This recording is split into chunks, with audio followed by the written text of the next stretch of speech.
So, among the lies of the left is that it is Trump and his supporters who are a threat to democracy. When it is they who are. Republican Representative Tulsi Gabbard is speaking out after the Biden administration quietly put her on the Transportation Security Administration, TSA, terrorist watch list. Tulsi Gabbard, folks.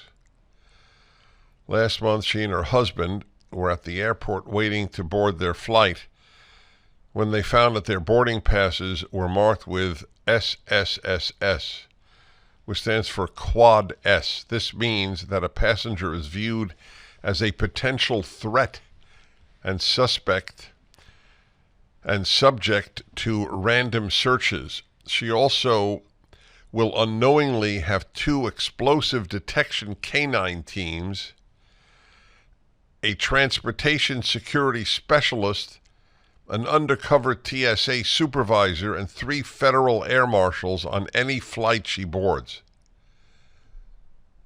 I had the audacity to tell the truth that Kamala Harris would essentially be a mouthpiece and puppet of the military-industrial complex and national security state. The next day, July 23rd, they retaliated. Gabbard said, "Sadly, this is what we can expect from the Harris administration." That's correct. I mean, that's really frightening. A U.S. representative, a U.S. congresswoman. Former, but, yeah. Wow. The slow but steady, it's not even that slow, slide towards the Sovietization of the United States of America. There were Soviet defectors who warned Americans about that in the 60s, 70s, and 80s. And they were right. That's what is happening.